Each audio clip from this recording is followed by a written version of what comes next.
নমস্কার, আমি Pritam, my channel astro Pritam.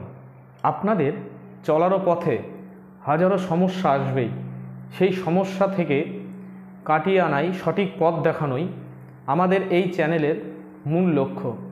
আজকে যে বিষয়টি আপনাদের সামনে তুলে ধরব, এই টোটকাটি আপনারা করে দেখুন টোটকাটি করলে আবার আস্তে আস্তে সেই জায়গা আপনার প্রিয়জন অর্থাৎ আপনার স্ত্রী অর্থাৎ আপনার স্বামী, দুজনার মধ্যে নিত্যদিন ঝগড়া গণ্ডগোল লেগেই আছে, অর্থাৎ আপনার প্রিয়জন আপনার কথা শুনছে না, তাহলে কি করবেন? এই টোটকাটা আপনি করে দেখুন। আপনার কাছের মানুষ, আপনার প্রিয়জন দেখুন আগের সেই জায়গায় চলে আসবে, অর্থাৎ আপনার প্রিয়জন অর্থাৎ তাদেরই করবেন। দেখবেন আস্তে আস্তে আগে যে জায়গায় ছিল সেটি কিন্তু আগের সেই জায়গায় চলে আসবেন। কি করবেন?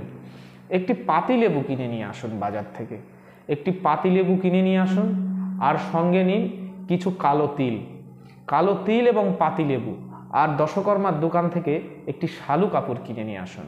ওই পাতিলেবুর উপরে আপনার প্রিয়জনের নাম লিখুন এবং আপনার নাম লিখুন। শনিবার দিন স্নান করে এবং ওই শালু কাপড়ের মধ্যে রেখে সেই শালু কাপড়টি আপনার বাড়িতে নির্জন স্থানে ঘরের মধ্যে যে কোনো জায়গায় ঝুলিয়ে রাখুন। দেখুন আপনার প্রিয়জন আগের সেই জায়গায় চলে আসবে এবং যে আপনাদের সঙ্গে যে কথা কাটাকাটি চলছিল, যে দ্বন্দ্ব হচ্ছিল, সেটি আর হবে না। অর্থাৎ যে জায়গায় ছিল আগে সেই রকম পরিস্থিতির মধ্যেই চলে আসবে। অর্থাৎ আপনার প্রিয়জন দেখবেন আপনার কথা শুনছে এবং কোনো ঝগড়া বিবাদ আর হচ্ছে না।